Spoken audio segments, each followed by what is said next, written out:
The war found Charlie Miller the way it found millions of American men in 1942 without announcement, without preparation, and without any particular concern for whether he was ready.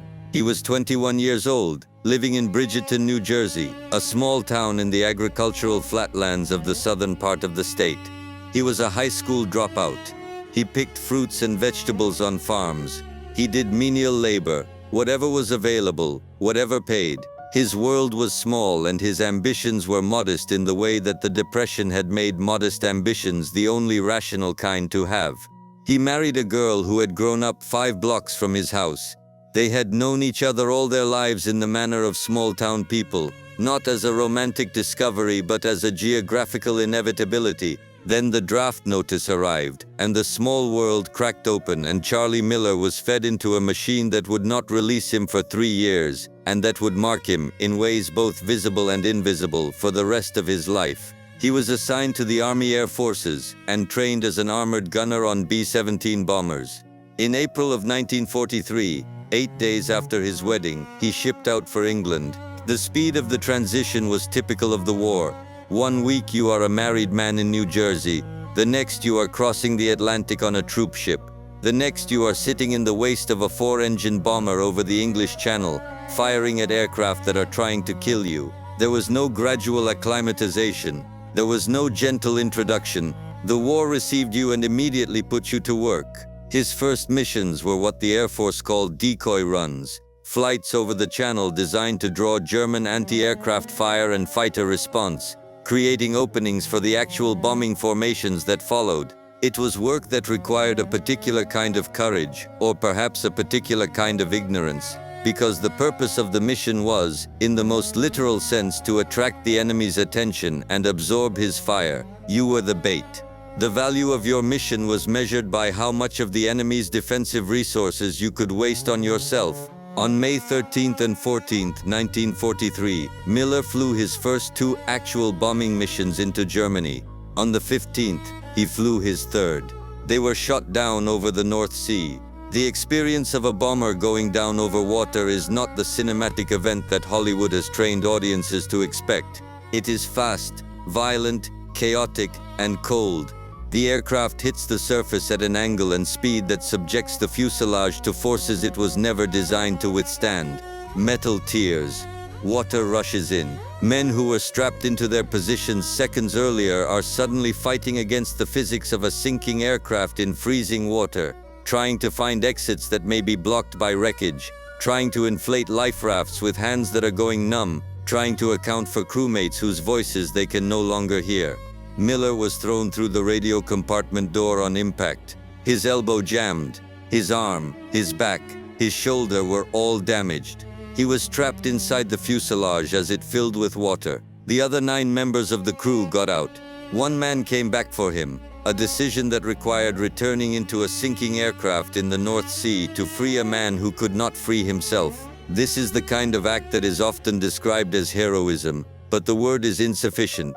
It was a choice made in seconds, under conditions that made rational decision-making almost impossible, by a man whose own survival was by no means assured. He came back. He freed Miller. They got out.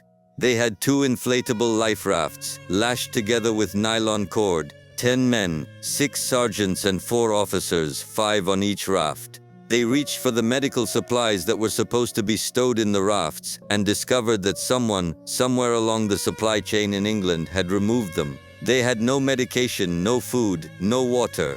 Their radio operator had been hit in the face by a shell fragment during the attack that brought them down. There was nothing to treat him with. There was nothing to treat anyone with.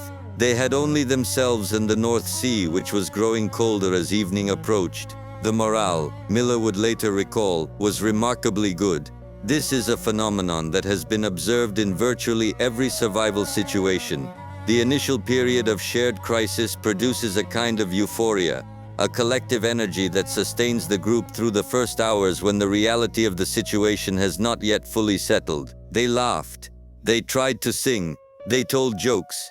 They played the game that all men in life rafts play. I think I hear a plane. I think I see a ship. These were almost always imaginary. The mind, desperate for rescue, manufactures the evidence of it from the ambient noise of wind and waves. As night fell, the North Sea showed its true character. The water temperature dropped to levels that attacked the body's core systems. The waves grew so high that the two rafts, though lashed together, could not see each other at the bottom of each trough.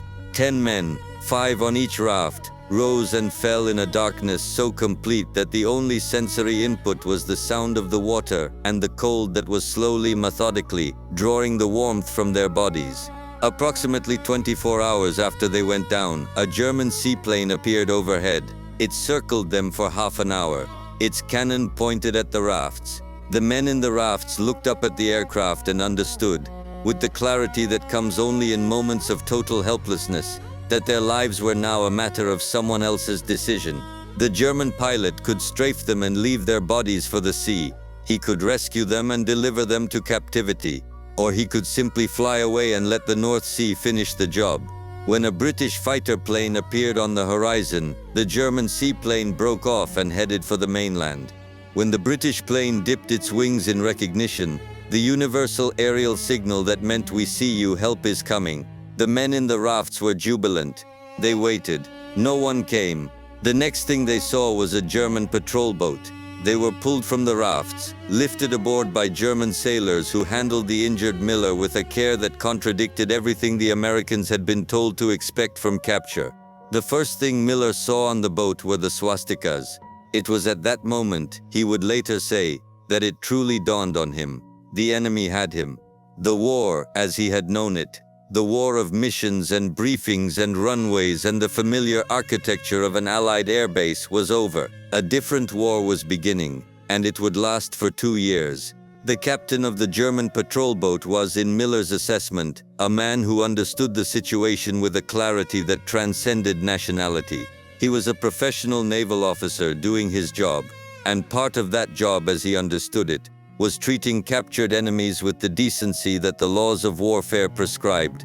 2 German sailors undressed Miller, dried him with a towel, and placed him in one of their own bunks. When Miller fell unconscious, he woke to find a German sailor sitting on the edge of the bed with Miller's head in his lap, wiping his face.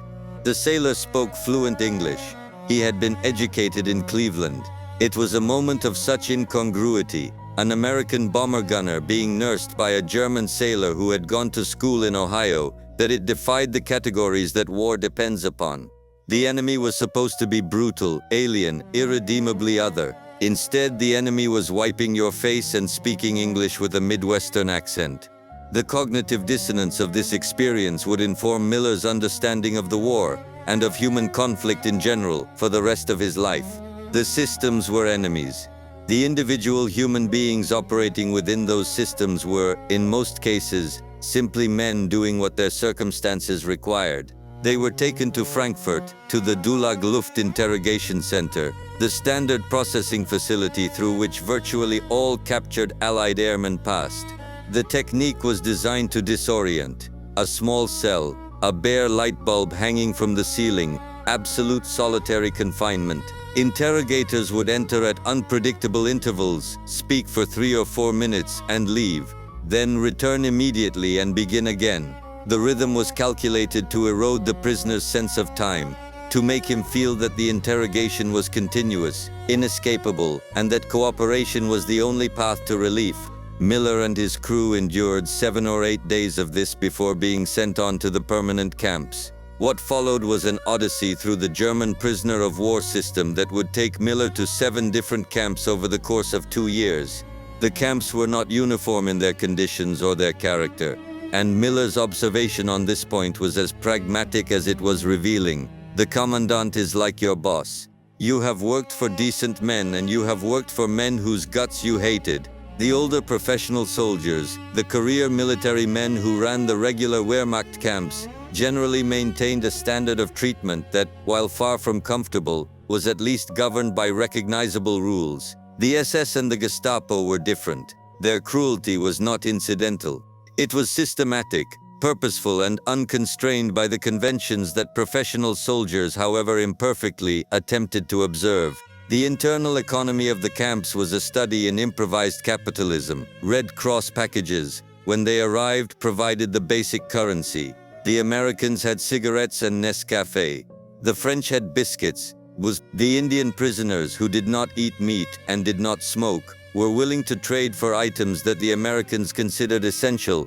The Germans' guards could be bribed with cigarettes and would bring blood sausage in return. It was a miniature free market operating within the barbed wire, a system of exchange that emerged organically from the different needs and resources of men who were, in every other respect, powerless. The Russian prisoners occupied a separate and devastating stratum of this world. The Soviet Union had not signed the Geneva Convention. The Red Cross had no mandate to assist Russian prisoners. Their own government considered them, from the moment of capture, to be effectively dead, traitors who had allowed themselves to be taken alive. The Germans, freed from any obligation by this abandonment, fed the Russians just enough to prevent mass die-offs that would have created logistical problems. When the Americans tossed bread over the fence, desperate men would surge forward for it. The guards sometimes responded with deliberate humiliation and force, turning hunger into a spectacle. They treated them with a contempt that went beyond the normal brutality of the captor-captive relationship and entered the territory of something more systemic, a dehumanization rooted in ideology, in the Nazi conception of Slavic peoples as subhuman, as creatures whose suffering was not merely acceptable but appropriate. And yet the Russians endured. One night, the Germans released their guard dogs into the Russian barracks as a form of entertainment. When they finally went in and turned on the lights, all they found were 3 empty harnesses. The Russians had killed the dogs and eaten them. It was, Miller acknowledged, humorous in a certain grim way, but beneath the humor was a survival instinct so fierce, so absolutely committed to the continuation of life under any circumstances, that it earned the Americans deep and lasting respect. These were, in Miller's view, outstanding soldiers. They were men who had been abandoned by their own government, brutalized by their captors, stripped of every resource and every dignity, and who still found ways to survive, to help each other, and to help the Americans when they could. This last point was not abstract. Over the course of his 7 escape attempts, Miller relied repeatedly on the assistance of Russian forced laborers scattered across the German-occupied territories. These were prisoners who had been put to work on farms and in villages, often under minimal guard because they had nowhere to go. They wore burlap sacks wrapped around their feet in place of shoes. They owned nothing. And yet when an escaped American approached them and said the single word Amerikansky, they shared whatever food they had. They provided shelter. They drew maps. They guided the Americans past German positions and showed them which trains to catch. The solidarity between these groups of prisoners, men who could not speak each other's languages, who came from opposite sides of the world, who had nothing in common except the shared experience of captivity, was one of the most remarkable and least documented phenomena of the prisoner of war experience. Miller escaped 7 times. He was recaptured 7 times. He acknowledged, with the self-deprecating humor that characterized all his accounts of the war, that this record did not speak particularly well of his intelligence. But the escapes themselves were exercises in ingenuity, desperation, and the fundamental human refusal to accept confinement. In one camp, he and a group of fellow prisoners dug a tunnel from the washroom. The concrete floor had to be broken through, which presented an obvious problem. The noise would alert the guards. The solution was supplied by the camp's musical instruments provided by the YMCA. While the band played, the prisoners smashed through the concrete. The dirt was disposed of by pouring it into a bucket with holes drilled in the bottom, suspended over a faucet so the water carried it silently down the drain. It was the kind of innovation that emerges only from men who have nothing but time and an overwhelming need to be somewhere else. The tunnel was eventually discovered. They had not accounted for the vibrations transmitted through the ground when their iron stakes hit the soil. The most ambitious escape took Miller and a companion named Steve through the city of Vienna. They cut through 9 separate barbed wire fences to get out of the camp, then walked through the Austrian capital in civilian clothes, mingling with the population, window shopping like tourists. The key to urban evasion was simple in principle and nerve-wracking in practice. Do not get drawn into conversation. They walked. They nodded. When Austrians greeted them with a casual "Morgen," They nodded and kept moving. As long as no one engaged them in sustained dialogue, they were invisible. Two men in ordinary clothes walking through a city that was too preoccupied with its own problems to scrutinize every passerby. Their plan was to reach Trieste, where British intelligence had reportedly established an underground network capable of extracting escaped prisoners by submarine. The journey took them through Hungary and Romania, riding in the brakeman's compartments of freight trains, jumping off at daylight, hiding until dark, then boarding again. Russian forced laborers helped them along the way, providing food, shelter, and directions communicated through gesture and the universal vocabulary of shared captivity. One group of Russians took them to a labor barracks, fed them eggs and potatoes, prepared food packages for their journey, and guided them past German patrols to the railroad. When they finally reached the outskirts of Trieste, they made contact with men who claimed to be part of the underground. They were told to wait by a water trough. Two men approached, spoke pidgin English with a French accent, and promised to arrange their passage out. Then the guns came out. They were Gestapo. The escape was over. What followed was a period that tested Miller's survival in ways that the camps had not. He and Steve were accused of sabotage and espionage, charges that carried the death sentence. During the course of their journey, Miller had struck a German brakeman with a metal plate in a moment of panic, and he lived in constant fear that this incident would surface during interrogation. They were tried twice, once in a civilian court and once before a military tribunal. Both times the verdict was guilty. Both times the sentence was death. Their defense attorney was a German Luftwaffe officer who had been educated in the United States and spoke flawless English. His motivations were never entirely clear. He may have been operating from genuine principle, or from professional obligation, or from the recognition that the war was turning against Germany and that demonstrating clemency toward Allied prisoners might prove useful in the future. Whatever his reasons, he pressed Miller and Steve to drop their pretense of being British officers, a lie they had adopted on impulse and stubbornly maintained through both trials. The attorney argued that if they admitted to being American, they would simply be returned to a prisoner of war camp. If they continued to claim they were British, the implication of a covert intelligence operation would keep the espionage charges alive and the death sentences in place. Eventually, the Germans traced their identities through fingerprints. They were Americans. They were returned to camp. They were placed in solitary confinement. On Christmas Eve, they were allowed to rejoin their barracks mates. On Christmas night, they were locked up again. It was, Miller observed, the German mind at work, a bureaucratic precision in the administration of both mercy and punishment that seemed to operate according to rules no one else could fully understand. The final months of the war brought their own particular chaos. As the Russian advance accelerated from the east, the Germans began evacuating camps that lay in the path of the Soviet armies, marching prisoners westward in columns that stretched for miles through the winter landscape. Miller was loaded onto a coal barge with 1,200 other men and sent down the Baltic to Stettin. They were caught in an American air raid. At a rail station that had been destroyed by bombing, a German sergeant with red hair, a career soldier of the old school, ordered his guards to fix bayonets and form a protective half-circle around the American prisoners to shield them from German civilians who were screaming at them. Their town had been demolished by the same air forces that these prisoners represented. The rage was understandable. The German sergeant, whose job it was to guard the men whom his own people wanted to tear apart, chose to protect them. It was another of those moments that refused to conform to the simple categories of friend and enemy that war requires. Liberation came on May 15, 1945, 2 years to the day after Miller had been shot down over the North Sea. The Russians arrived not as a conventional military force, but as something more chaotic and more terrifying.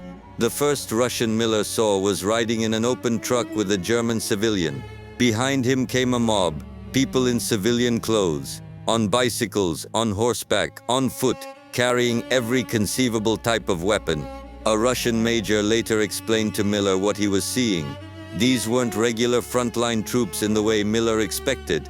What he saw first felt chaotic. Armed groups moving fast ahead of the main forces, and civilians reacting with fear long before any order was restored. The Russians tore the town apart. They looted everything. They dismantled machinery and possessions with an indiscriminate thoroughness that seemed less like plunder than like an expression of rage, so vast that it could only be satisfied by the physical destruction of the enemy's material world. And then, in the middle of this destruction, they put on a concert. A truck pulled up, the sides were lowered, musicians began to play, and women danced.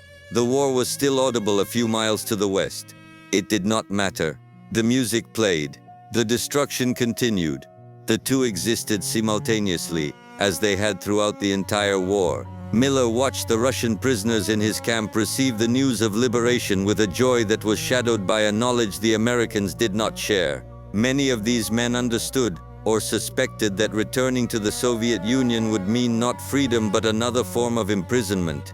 Stalin's government treated repatriated prisoners as traitors. The camps of Siberia awaited men who had committed the unforgivable crime of surviving in enemy hands. Miller heard this.